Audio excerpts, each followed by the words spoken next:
بسم اللہ الرحمن الرحیم. Islamic Research Center. ہم نے نیا گھر بنوایا ہے، ہم وہاں پر نبی کریم صلی اللہ علیہ وسلم کے نام سے بکرا ذبح کرنا چاہتے ہیں۔ دونوں کام ہی بہت اچھے کر رہے ہیں آپ۔ نبی کریم صلی اللہ علیہ وسلم کے نام سے جو چیز غیر اللہ کے نام سے ذبح کی جائے اس کا گوشت کھانا حرام ہے۔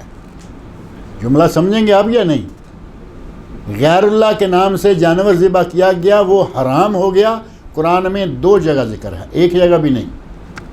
وما اہل ایک جگہ ہے وما اہل بہی لغیر اللہ، اور دوسری جگہ ہے وما اہل لغیر اللہ بہی۔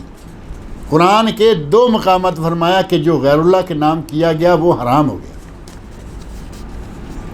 اب آپ پتہ نہیں کیا کرنے جا رہے ہیں بقرہ رسول اللہ کے نام۔ رسول اللہ صلی اللہ علیہ وسلم کا مقام و مرتبہ بہت بڑا ہے، لیکن آپ کے نام بقرہ نہیں دیا جا سکتا۔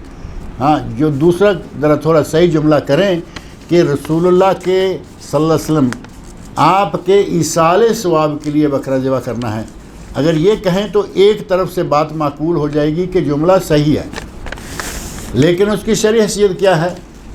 میں گناہ گار، مجھے معلوم ہے کہ میرے ماں باپ گناہ گار تھے، دادا دادی گناہ گار تھے، جن پہ ہمارے حقوق ہیں بہت زیادہ اور پتہ ہے گناہ گار ہیں، ان کے سوا ایصال ثواب کے لیے کچھ کریں۔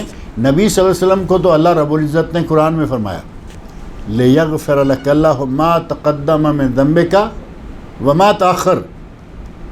اے میرے نبی، ہم نے آپ کے پہلے پچھلے سارے گناہ معاف کر دیے، وہاں صدقے تمہارے کی کیا ضرورت ہے؟ وہ کام کریں جس کا کوئی معقول سبب نظر آ رہا ہو کہ بھائی گناہ گار ہے اس کی طرف سے صدقہ کا والدین کے لیے کریں، دادا دادی نانا نانی کے لیے کریں۔ جملہ بھی غلط اور کام بھی غلط۔